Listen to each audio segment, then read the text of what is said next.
But I thought before we get into the sutras, we will just do a little bit of looking at the key concepts that are behind the sutras. One of the things that happens, these were written at a time when some of these concepts were known to people.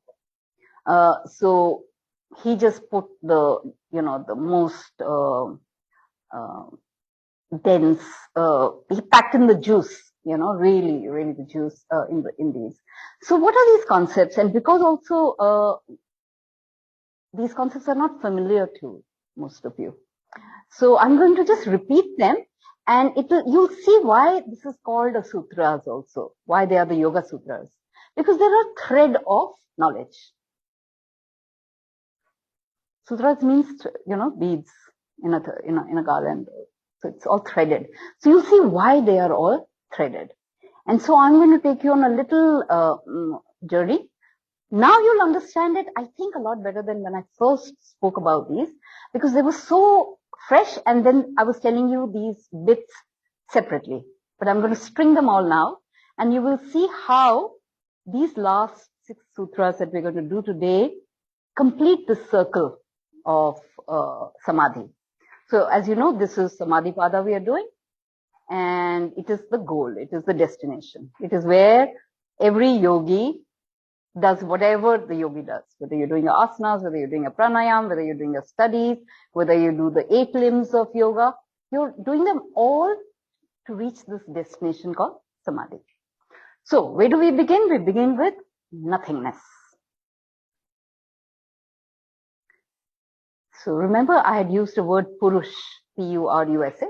Not important whether you get the word, but Purush is a nothingness which has a lot of intelligence, very high intelligence and information vibrating. So the intelligence is vibrating because it's nothingness, you can imagine it as maybe space, darkness. You can use your own metaphor because it's nothingness. At the end, it is not a tangible product or any kind of matter. Because it lacks matter, imagine your own nothingness vibrating with intelligence and information. And the word for it is Prakriti. It is said it is a masculine principle. Why? Because it is pure potentiality without the dynamic quality of matter. Pure potentiality. So in this huge void, nothingness, full of intelligence, full of powers, full of potentiality, a desire emerged.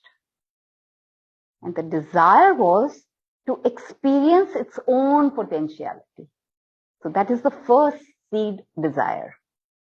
And in that first seed desire came Prakriti, the nature principle, the principle of dynamism, of being able to materialize out of thin air, nothingness, this entire world of galaxies and planets and suns and stars and planet Earth and the 3 million kinds of species that exist, the trillions of leaf shapes, and us humans. So all of matter, everything that we know, belongs to the world of Prakriti or nature. And the unknown and the unknowable belongs to the world of Purush. Now, because in Western science we know about the Big Bang, imagine it like the Big Bang. The desire is there. Let me experience myself. Let me see what I'm all about. And bang, you have stardust. You have the suns forming. You have all the 5 elements. You have time. You have ego.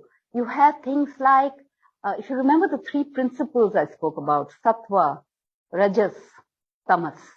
And I even sent you a little graphic on it. Purity, dynamism, activity, and inertia. Time, ego, rajas, tamas, sattva,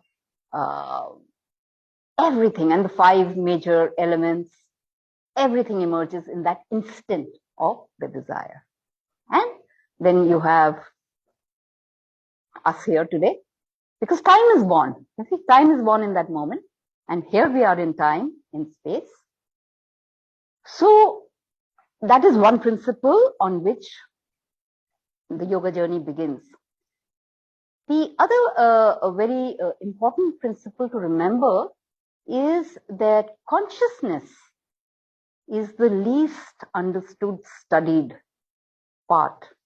But consciousness is actually what? Nothingness is. In nothingness, consciousness exists. It is pure consciousness, pure matter. When they do not get into that moment of birth, of desired birth, and the entire universe being formed, they are full of potentiality, one full of dynamic potentiality, one filled with pure potentiality. The conceptual ideas, what could be, and a kind of intelligence that, to reach that intelligence, we do yoga. The kind of intelligence embedded in the universe, in consciousness. Again, we'll come back to the other graphic I had given you of the 5 bodies. By the way, we have a fun 5 bodies game which Dana cooked up, and we'll play it at the end. And it's a very tasty game. So, but if you come back to that visual, you remember this physical body, the pranic body. Then you have the 2 minds, the lower mind, the higher mind, and then you have the bliss body. Simply put, those are the 5 bodies. So the journey, as I keep repeating, is really from going in this physical body, going into the bliss body. The bliss body being the way samadhi can be understood. So that's the journey we take, every yogi takes. And I also, if you remember, said to you that a yogi is an artist. And you can almost say a yogi is an artist in the floating world, which is the title of a book actually. But why that pertains? Because here is a very left brain knowledge system. Patanjali, as I always say, is a pure scientist. He's a logician. He will give you the map, the roadmap with every signpost clearly defined. This is what it will do. This is what it won't do. This is what, if you do more of it, this is what will happen. He's giving you a very clear roadmap of the inner world, the world within. He's showing you the power, but to get to the power of who you truly are, he's giving you a map. But it's a very left brain map. To understand it, you need your right brain. You need all your creativity. That's why I use metaphors, I use stories, because you need this right side to understand this world. And that's why as a yogi, you become an artist, because you have to imagine what's happening to you. Where is this cauldron of thoughts? Where is, you have to imagine it. Your unconscious mind, your subconscious mind, your desires, the fact that you're never the same. I mean, the person who walks into this room and the person who walks out is a totally different person. We are changing. We are changing every minute, So in this so it's a bit of a floating world, right? Because we are not, unlike matter, this wood looks to me at least the same almost every day. But we are not, we are made of other stuff, and because we are the stuff, our world is a floating world. And so we have to remain artists in the floating world, understanding concepts and doing experiments with ourselves on a Yoga Sutra journey. So the moment has happened of the Big Bang, all time, ego, all these elements, everything has come in shape, and then we are today where we are. And now what are we doing sitting here? We are doing a return journey. We bought a return ticket when we set out, and now yoga is really a journey back. So how do we do the journey back? It is not a physical journey, because we really can't go back in time, and we cannot go back in matter either. So it is really the journey back to source is really a journey within. Okay. So how do we do the journey within? We understand what are we made of? We are made of the same intelligence that made the entire world. Now that is, by the way, a very huge idea. I'm going to repeat something I'd shared with you earlier. I once went in New York to a planetarium, and I saw the size of the known universe. And I came out reeling because my mind could not understand these distances. After light years, even light year is, something I was blown. I came out and I sat for 20 minutes just breathing and saying, gosh, because one thing I know is this outside is within. And this is something I'd like you to constantly keep in touch with, this notion that, especially when you see scale or when you see minuteness, just remember both the electron and within the electron, whatever exists, and the multiverses that astronomers talk about are all within us. And that's a very huge thought. We are exactly the same intelligence and information that made the entire universe. As within, so without. That's the other concept, which is very important for yogis to understand. And that's why they become artists, You are not really about doing these poses. No. You do this to flow your energy in a particular way. When you look at an asana class, and this came home to me the other day when I came back after almost 10 days of not doing yoga. And I did just one class on Monday. This is, I think I'm talking of day before yesterday. And my body felt as if 40 kgs had disappeared. I felt so light. So what is that lightness? The second the physical body was compacted, or I don't know, whatever happened to the muscles, and I don't know what really. But the pranic body, the next body, the energy body had felt released.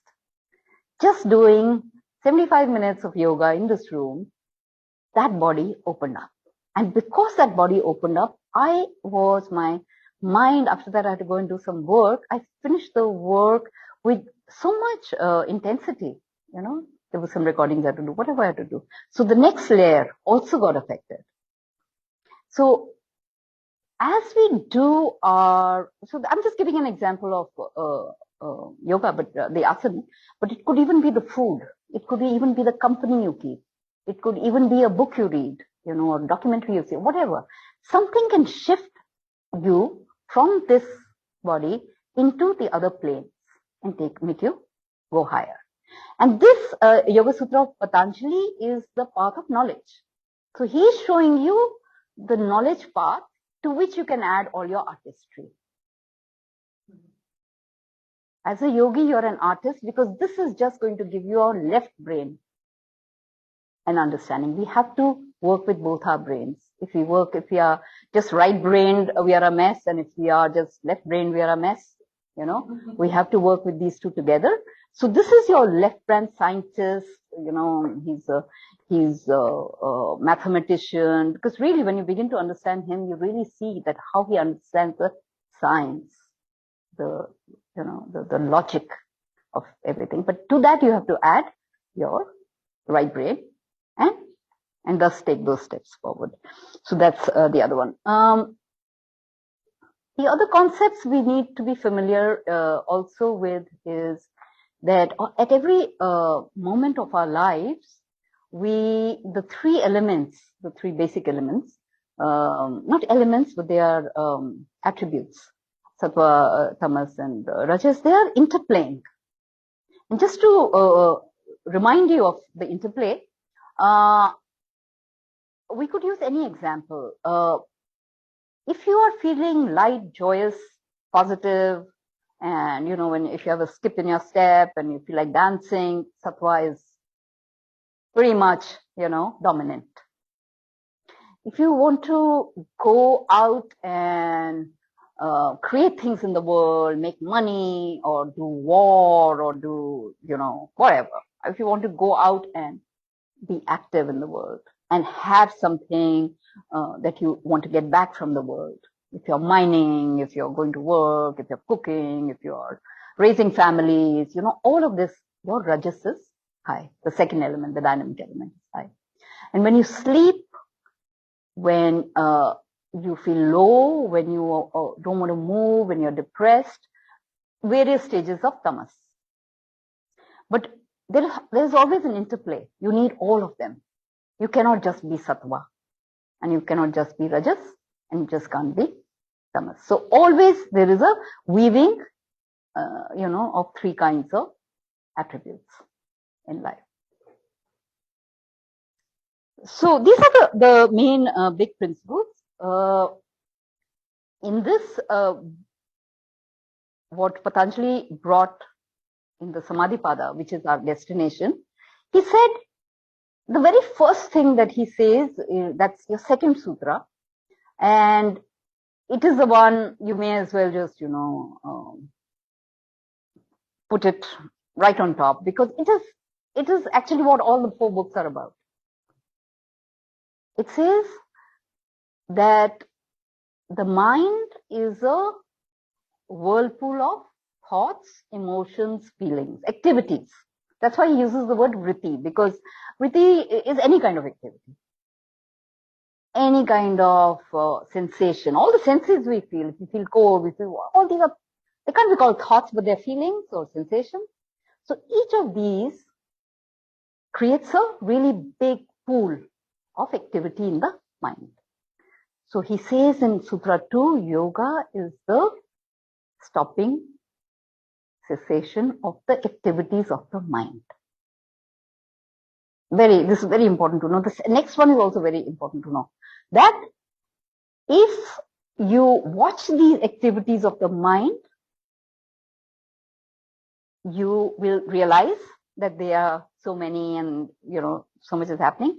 But if you do not watch these activities, you and the activities become one.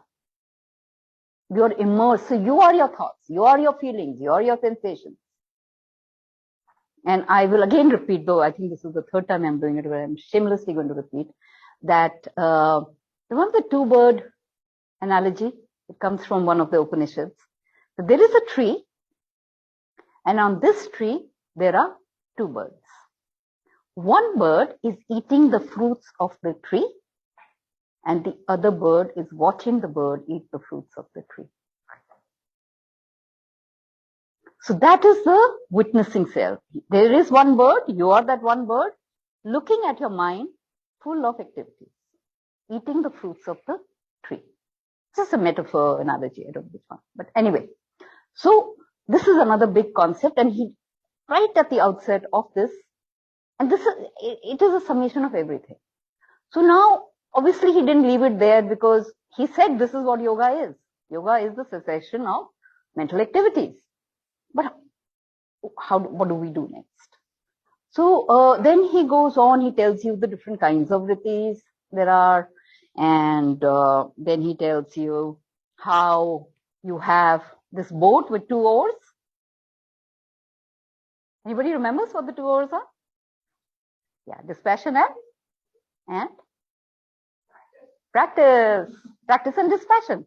So he's saying, if you want to be on this journey, here are your 2 oars, and they will help you cross. You remember I gave you another analogy that you're sitting here, there's a river full of thoughts and activities and your attachments and your loves and your Christmas gifts and everything. And there it is flowing away. On the other side is bliss, eternal bliss.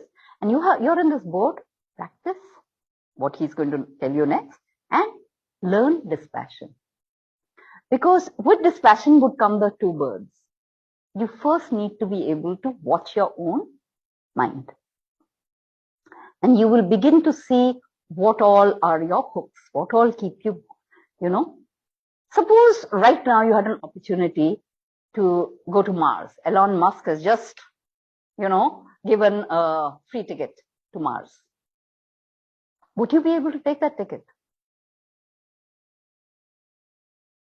Everything that's holding you back is your attachment. Everything that will hold you back. It could be a home, it could be your children, it could be something you may have planned, a dinner. No, I think I should go for this dinner.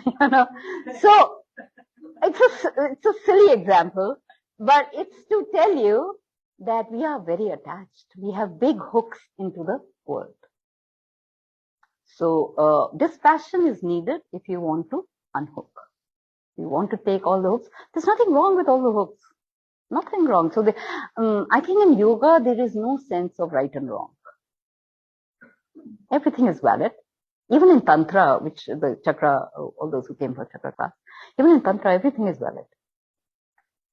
So, all we have to do if we want to attain our highest self is to unhook with dispassion. So with dispassion, Lorraine had asked that question whether it is detachment. It is a kind of a detachment, but we still enjoy life.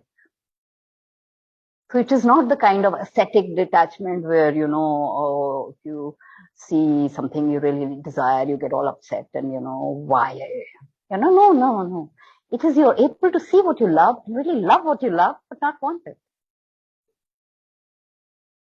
So dispassion is extremely essential. Then he goes on after that to take us through what are the different kinds of samadhis. Actually, he takes you through all the lower samadhis. And in a way, that journey is an experiential one. He has a roadmap, but like I said, the real exercise of the roadmap is in the next book. When you do the Ashtanga Yoga, the second book, the sadhana. Sadhana is practice. The word sadhana just means practice. So this or, the practice or, is in the next book. This in samadhi, it's really conceptual, and we are looking at where we want to go. Okay, because of time, I'm going to actually get into the sutras. Yeah, we're already at 125. So let's go to the sutras now. And these are very beautiful sutras, all of them. They're really, why I remembered again about the yogi being an artist in a floating world, which is something that I feel about being a yogi. Let's look at these sutras. The 45th sutra, it actually says that samadhi is going to take you to the elemental levels of materialism, the material world. So what that means is there are, I did just briefly mention that there are elements, basic elements. So these basic elements and then some basic energies. Yeah. If we just look at this example, because that's really when you come down, when this body is over, something of us will remain, and that will be formed of all these very subtle elements. However, in the material world, the 5 elements that make the material world, somebody just quickly name them for me. Earth, water, fire, air, and space. 5 basic elements. So what is the meaning of it being basic? If the entire known universe, material universe, was to collapse for some reason, these elements would still remain. This is how fine they are. And each of these elements is also connected in our human body to a sense. So in Ayurveda, you practice a lot of this. So how it is the earth comprises all the elements. So you can go from fine to dense or dense to fine. So let's start dense to fine. So it has all the elements, the earth. Earth is what everything is. We are earth, everything. Everything material is earth. So don't think of it as soil. Earth is everything that is material. And it has water in it, it has air in it, it has fire in it, it has everything. Everything is there. Now, can you think of what is the sense organ earth is connected with? The hint is it's the one sense which leaves you the last smell. So earth is connected to the sense smell.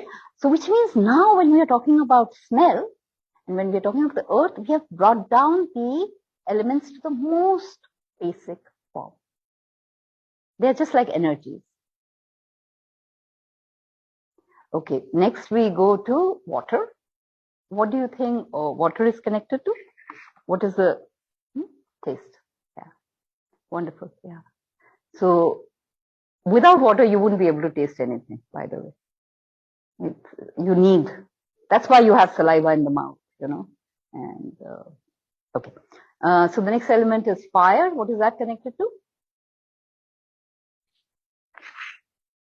Sight, absolutely. Absolutely, because this energy that gives us the vision and all the colors is fire energy. And then air. Air is touch. And space is sound. So sound, yeah. And if you see, all of these are also in your chakras. All those of you who did the chakra work, I think all of you did it, yeah, except us. That same elemental, you know, from earth to space, and then you go higher. Okay, so this sutra is just saying essentially that in samadhi, subtlety is going to come, and the subtlety will take on these very, very fine vibrations. It's a vibrational world. I forgot to mention when I think Purush thought about wanting to experience, you know, what is the potential of what it can do and be. What was born? I'm trying to see if you recall. There is a sound that was born in that moment. Oh, yeah. So it's called Pranava, the original. So in the sound form, it is Om. In the visual form, it's like that, or it's a dot. So if you remember when you made your, you put that dot in because you're acknowledging that your potential intentions will arise on that paper, your intention vision board. Yeah. Okay. I'm just connecting things we do, you know. So because it's all very coherent. This is not just some, you know, it's a very coherent paradigm. Yoga is a very, very coherent paradigm. You'll see everything relates. And okay, so this that's sutra number 45. The next one says, last time, if you remember, we were talking about two kinds of samadhis. That's where we left off. That he says there are all the stages of samadhi, and then there are two kinds of samadhis. That's where we left off in our last class. So now he's saying in the next one that all the samadhis where you use meditating and meditation on objects, that is, so I'm only using the English words now, that is the samadhi with seed. Okay, let's understand that. We do meditation. We had Om. Remember, we did a meditation in the 4th class where we closed our eyes, we got our breathing, then we dropped Om, the sound of Om and the visual of Om into our mindscape. That's one kind of meditation we did. You can do another kind of meditation where you may look at an object, you may chant a mantra. You're always, there is you and something you meditate on. So this kind of the samadhi, the higher stages, of course, as you keep doing this, you'll get deeper and deeper and there'll be, you know, a lot of growth. But this growth, the end stage you reach will be a samadhi with seed. Now, what is the seed? The seed says you will come back again. because this samadhi hasn't led you to full freedom, the total freedom. There is still a seed of duality. There is you and there is whatever is your focus point. So this will lead you to great places. It will lead you to bliss, but it will not free you for ever. Because the roadmap that Patanjali is laying is also going to give you another kind of freedom where you'll never come back. Everything, you will be everything. You will be everywhere and you will be everything. You will be the full return ticket to Purush. Pure potentiality, everything will be in you. You and the universe, God, whatever is the highest you can think, the spirit, the source. Words can change. Words are also very limiting, by the way. So this whole return ticket, you will go all the way back, but not with this samadhi. For this samadhi, you have to drop this, because you can't get dropped, but this, your object of meditation, will need to be dropped. So then you have the seedless samadhi. That's the ultimate. There is nothing more to go because you've done the full circle and you've gone back to the beginning. And so in Sanskrit, it's called Savartika and Nirvitika samadhis. Okay, the next one. What happens when you come to seedless samadhi? Sorry, it's called nirvichar, not nirvika. Nirvichar. Vichar is thought. Vichar is a word for thought. So nirvichar. So it's saying, of course, samadhi, which is without any, because see, now there's nothing left here. You cannot have a thought if there is nothing left. Remember the river where we are in, full of emotions, ideas, thoughts, aspirations, attachments, all these different kinds of mental activities, and to nothingness. Imagine the sky. You're the sky. What do you think about?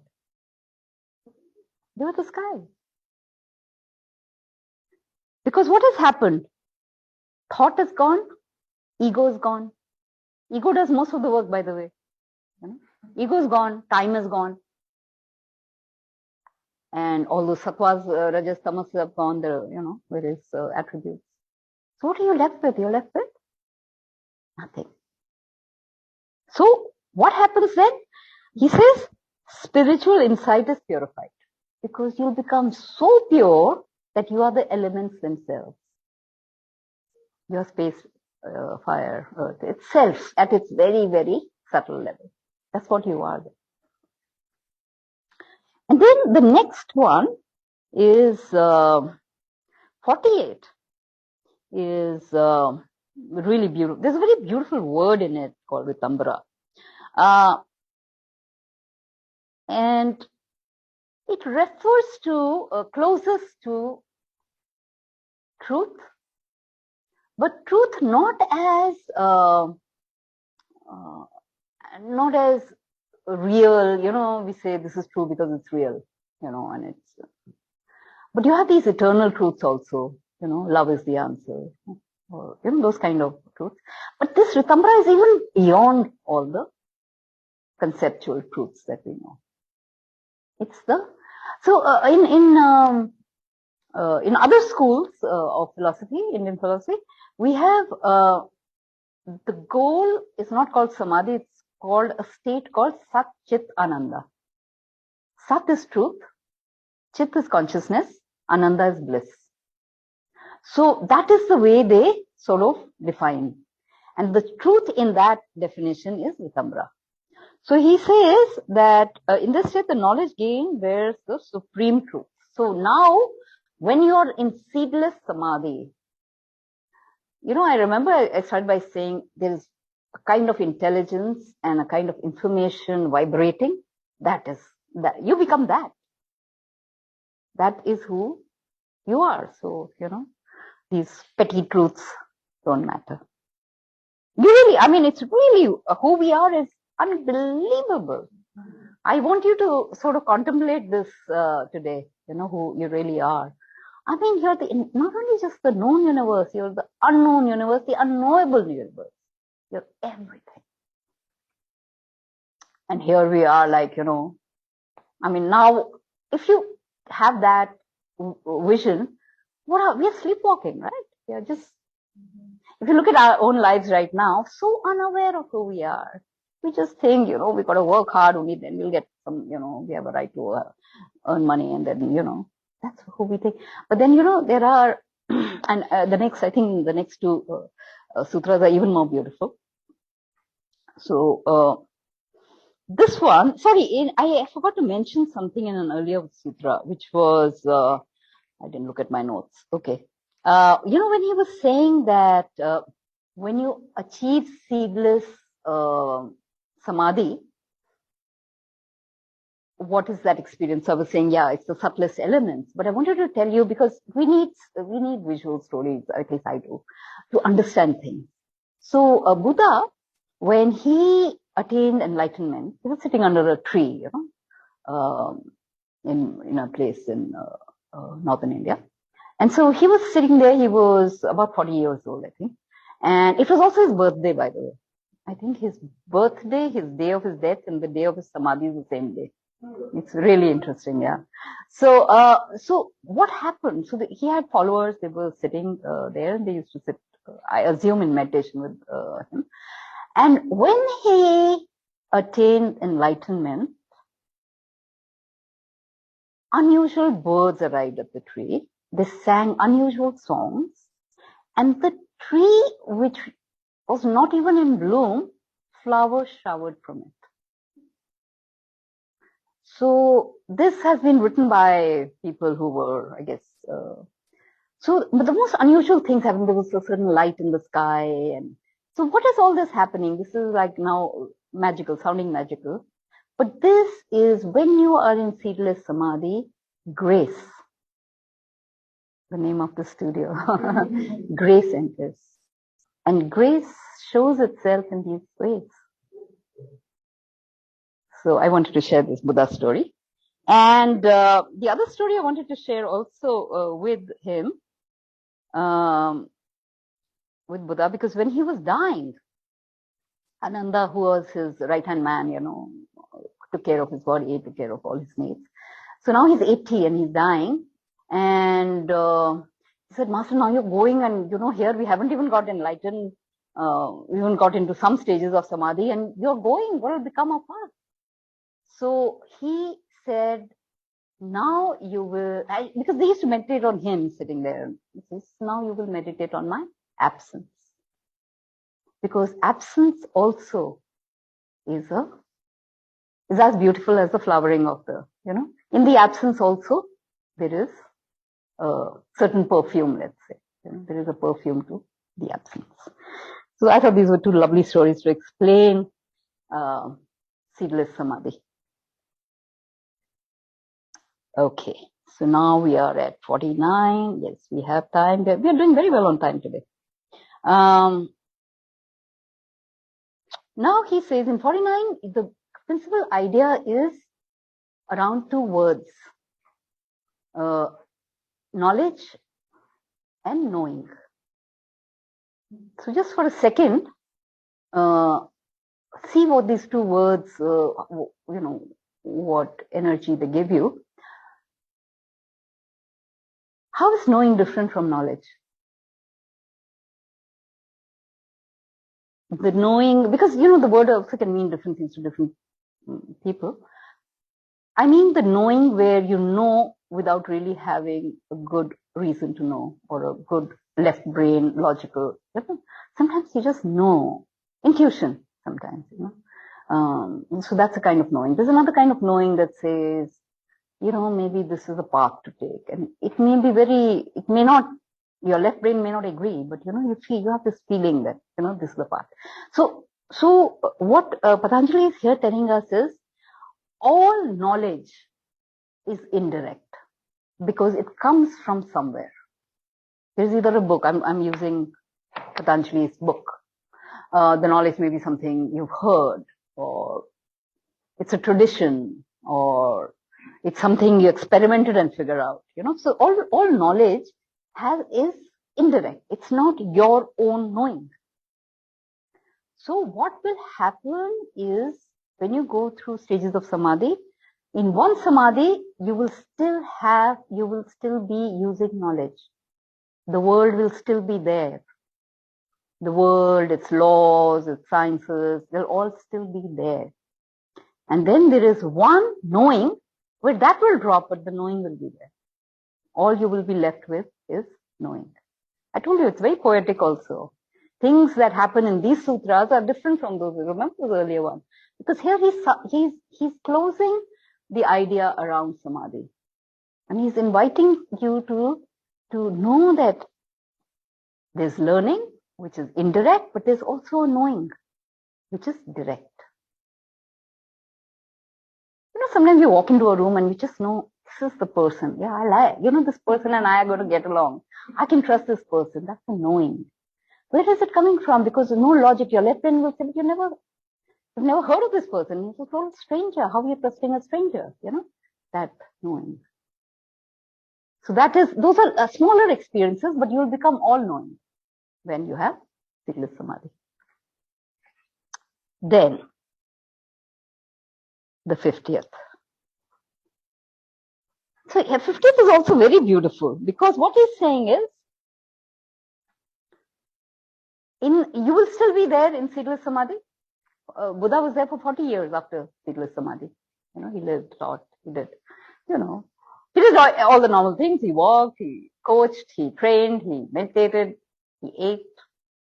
Everything was going on. It's just pre-Samadhi and post-Samadhi. In Zen, they say very beautiful, carrying water, chopping wood. After Samadhi, carrying water, chopping wood. It's very beautifully explained because nothing's going to change. The world's there. You have changed. So, so in this one, what he's saying is that what will change for you is the extent and intensity of what you will know. The extent, how deeply you will know things, and how widely you will know them. So, all the Vedas and the yogas and all the esoteric wisdom knowledges of all over the world, all the different parts of the world, or even the Native American, shamanistic knowledge. All this knowledge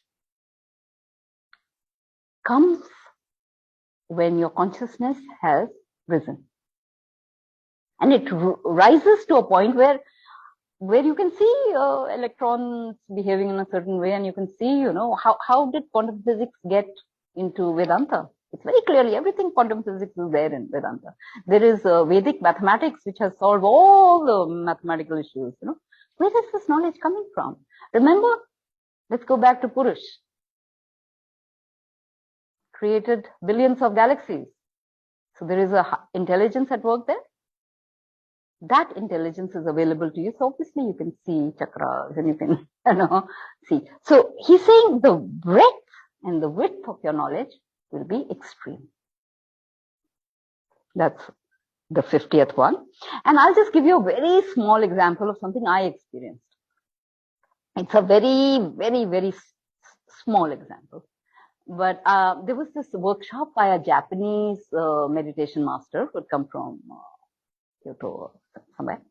And it was a week long, and it was in North India in the mountains. So every day we used to sit, and it was in a monastery, a Buddhist monastery. So every day we would sit and we would deal with our mind and all, the usual. If any of you have been in the meditation, yeah, no, but you have to go to these meditation retreats, and it's the usual, the struggle. And I think on day 5 or day 6, this is November, so beautiful blue skies, snow-peaked mountains in the background. And when you walked out of the monastery, the main Buddha hall, there used to be flowers, the winter flowers, all lovely. So that particular day when I walked out, the flowers were far brighter.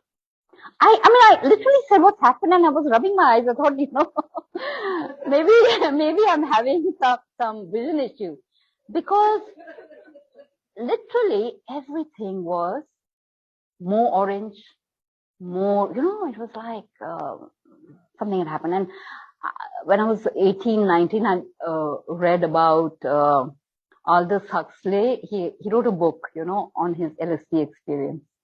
And he's sitting in his room, he's sitting on a couch, and yet the chair becomes so beautiful, throbbing with life, and there's a waves. And he describes he never leaves the room through his entire LSD experience, but everything is throbbing. And then he talks about colors in a particular way. And I said, God, I never had LSD, but I don't think I need to.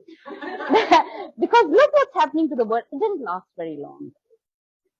Maybe it lasted an hour or so, and we used to always walk after long meditations. We would just walk around these areas.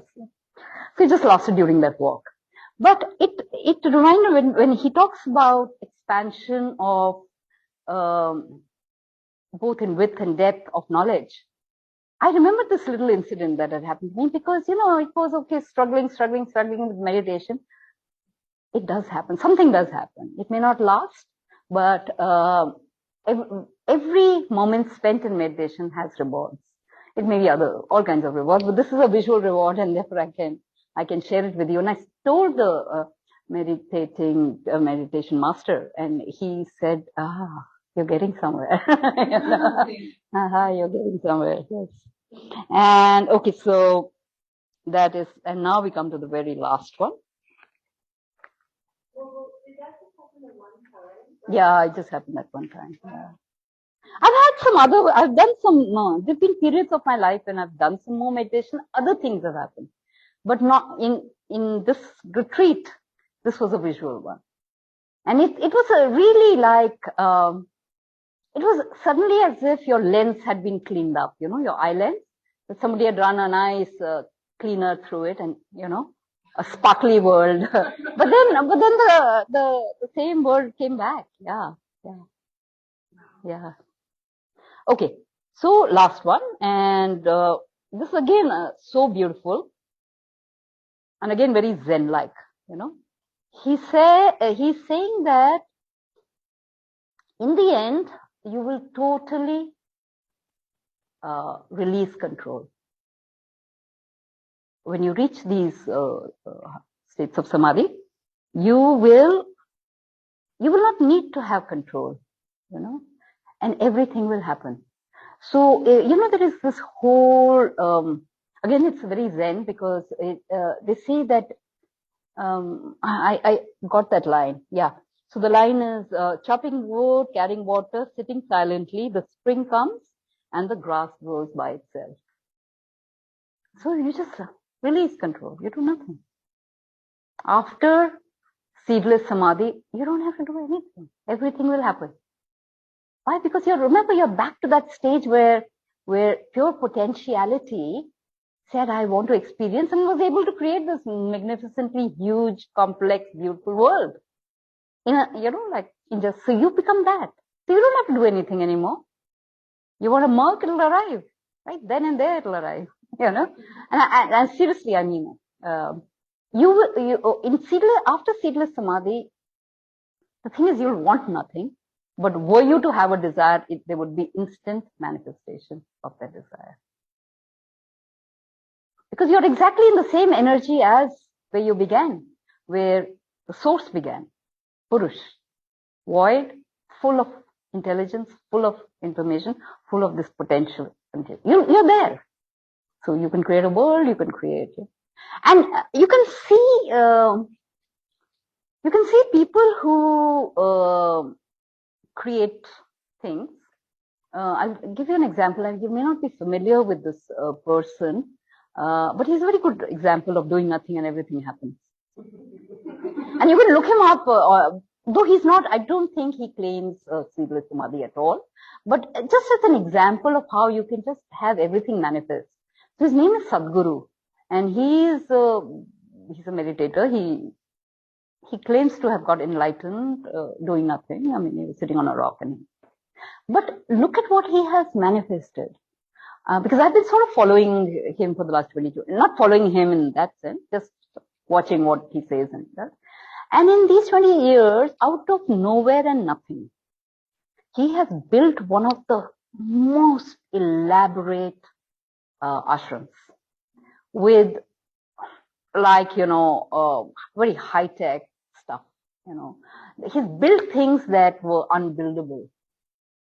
And he has, of course, masses of people, and he's the intellects like him. I mean, all over the world. He goes to Harvard, he goes everywhere. I mean, he's very. But I just look, and now he's changing the river systems, preserving the river systems in India, and he's doing lots of good work. But it's so effortless. He does it because he just conceives it. Just telling you as an example, because if you ever just look him up, almost everything he's done, he's made no effort.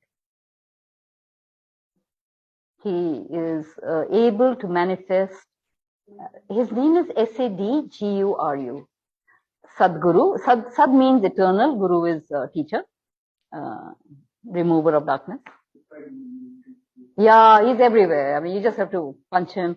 You'll see everything. And lots of talks of his, but it's not the talks. It's just what I wanted to share is the power of manifestation. That he's just one example. That when, and we have reached this end, when you achieve seedless samadhi, life is effortless. A lot of the Zen masters who were enlightened Buddha, they never did anything. All the names, I forget their names, but so many of these masters, they did nothing. They just sat and they got disciples, they got everything. They just arrived. Even my own guru, I have a guru in South India who I've never met because he passed on 11 years before I was born.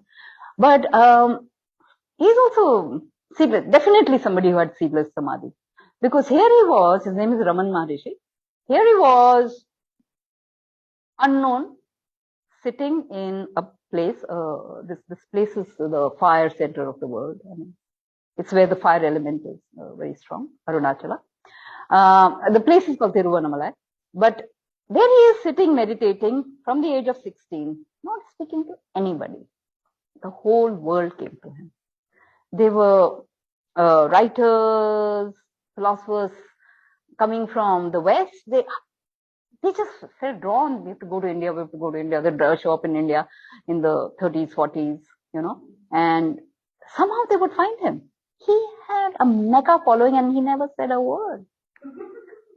Neither did he want a following. I'm sure he must have said, "Oh my God, what have I got into?" Because these people are chattering all the time and asking him all these questions, and all he did was just sat and meditated.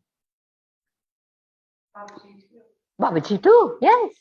I don't know enough about Babaji, but the little bit, yes, very much. The whole world came to him. He was in near Nainital, a small village, unknown person.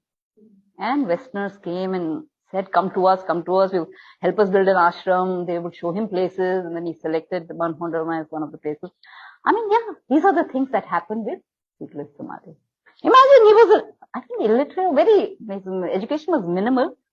Books like this have been written by him.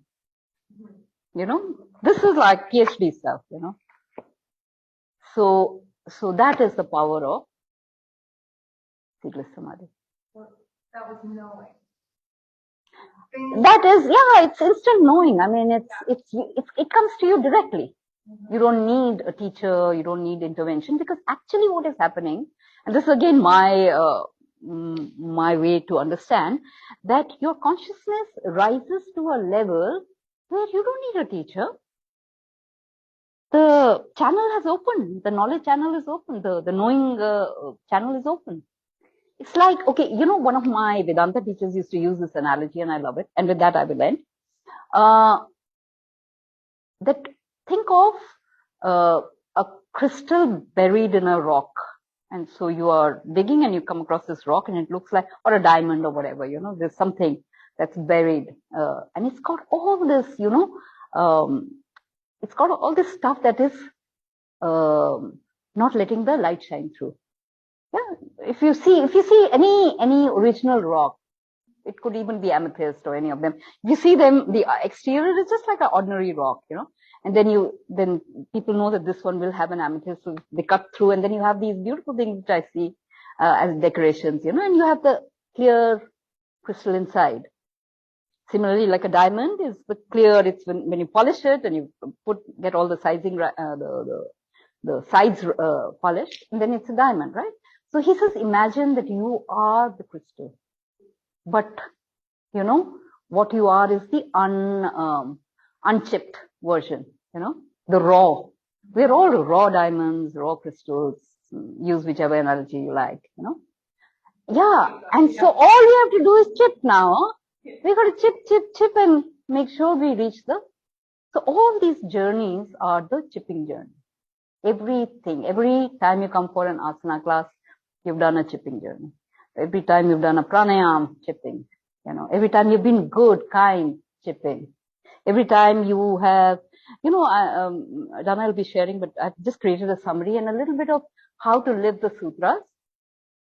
So if you do any of those little things, it's a little bit of chipping work. You know, we're all now going to be sculptors. We have to chip and find our crystal within. We're going to do a little meditation. We have, I think, a few minutes. And this meditation is simple. What we'll try and do is experience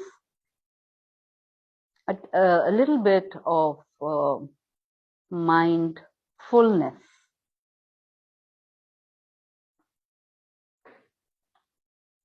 And the mindfulness and the mindlessness are very similar. You know, to be free of mind activity and to be full of mind is very similar. So just relax and have your spine straight. Now that you all have done the chakra class, you know why the spine should be straight, because the energy has to rise. And for it to rise, a straight spine helps. So we're going to do 2 minutes of gentle breathing.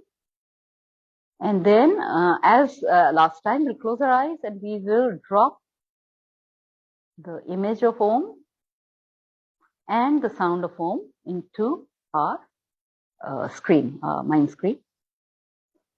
And we will hum with breath, but silently. We'll do silent Om chanting. And we'll do this and I'll ring a bell, at which point just stop the chanting and